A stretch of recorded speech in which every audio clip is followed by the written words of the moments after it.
નમસ્કાર। રાજકોટમાં કોંગ્રેસ દ્વારા કોંગ્રેસ આપકે દ્વાર કાર્યક્રમની શરૂઆત કરવામાં આવી। આ અભિયાન અંતર્ગત શહેરના 18 વોર્ડના નાગરિકોની સમસ્યાઓનું તળપદી રીતે નિરાકરણ લાવવાનો પ્રયાસ કરવામાં આવશે।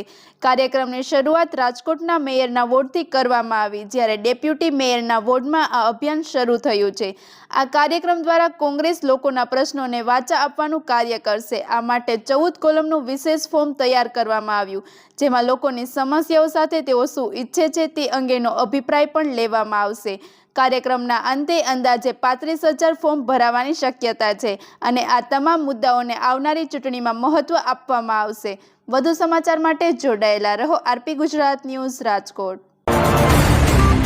સમગ્ર રાજકોટના 1 થી 18 વોર્ડમાં કોંગ્રેસ આપકે દ્વારની શરૂઆત કરી છે, કારણ કે લોકો પોતાના વિસ્તારમાં શું સુવિધા માગી રહ્યા છે એનો ખ્યાલ આવે, લોકો પોતાના શહેરની અંદર શું સુવિધા માગી રહ્યા છે એનો ખ્યાલ આવે। રાજકીય પાર્ટીઓ તરીકે નહીં, પણ લોકો શું ઈચ્છી રહ્યા છે એ જાણવા માટે કોંગ્રેસ આપકે દ્વારનો કાર્યક્રમનું લોન્ચિંગ રાજકોટ શહેરના વોર્ડ નંબર 4 એટલે કે રાજકોટ વોર્ડ નંબર 4 એટલે કે મેયરશ્રીનો વોર્ડ ગણાય, રાજકોટ મહાનગરપાલિકાના આપણા મેયર છે એમનો 4 નંબર વોર્ડ ગણાય, ત્યાંથી શરૂઆત કરી હતી।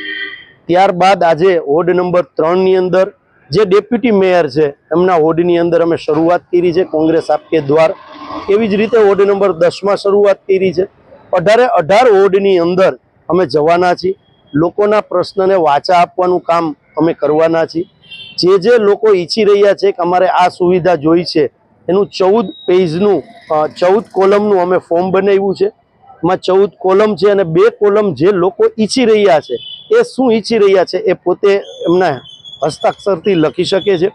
રાજકોટ શહેરમાં એ શું ઈચ્છી રહ્યા છે એ પણ લખી શકે છે અને પછી સમગ્ર રાજકોટની અંદર આશરે 36,000 ફોર્મ ભરાઈ જશે। પછી એમાં લોકો શું એમના વિસ્તારમાં ઈચ્છી રહ્યા છે અને શહેરમાં શું ઈચ્છી રહ્યા છે એ મેનિફેસ્ટો કોંગ્રેસ બહાર પાડશે। ન કે કોંગ્રેસ પાર્ટીએ તૈયાર કરેલો મેનિફેસ્ટો હશે, લોકોએ જે નક્કી કર્યું હશે, લોકોએ જે 35,000 ફોર્મમાં લખીને આપ્યું હશે એ કોંગ્રેસ પાર્ટીનો ચૂંટણી મેનિફેસ્ટો રહેશે। અને ક્યાંક ને ક્યાંક અમે જો સત્તામાં આવશું, રાજકોટની અંદર કોંગ્રેસનું બોર્ડ બનશે, તો આપના માધ્યમથી હું કહેવા માંગુ છું કે 50 વાર જગ્યામાં જે કોઈ રહેતા હશે એની ઉપર હાઉસ ટેક્સ નહીં લાગે।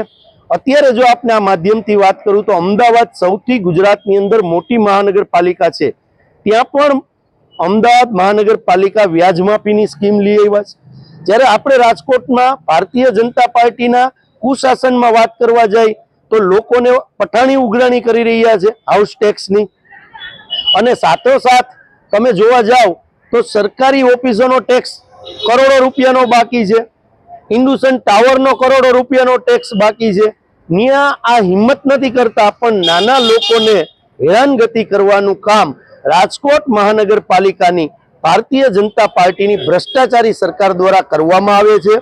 અમે આપના માધ્યમથી કહી છીએ કે લોકોની જો તમને વેદના હોય અને લોકોની વેદનાને જો વાચા આપવી હોય તો અમે જ્યાં જ્યાં ફર્યા ત્યાં ટેક્સનો મુદ્દો અમારી સામે આવ્યો છે। અમદાવાદ મહાનગરપાલિકા જો વ્યાજ માફીની સ્કીમ લઈ આવી શકતી હોય તો રાજકોટ મહાનગરપાલિકા શું કરવાને ન લઈ આવી શકે? એટલે આવનારા દિવસોની અંદર આ ભ્રષ્ટાચારી તંત્રને પણ ઘેરવાનું કામ કોંગ્રેસ કરશે અને 18 વોર્ડમાં કોંગ્રેસ આપકે દ્વાર લોકો પાસે જઈ અને લોકોની વેદના સમજવાનો પ્રયત્ન કરશે અને લોકો શું ઈચ્છી રહ્યા છે એ પ્રમાણે કોંગ્રેસ આવનારા સમયની અંદર સ્થાનિક સ્વરાજની ચૂંટણીમાં પોતાનો મેનિફેસ્ટો ડિક્લેર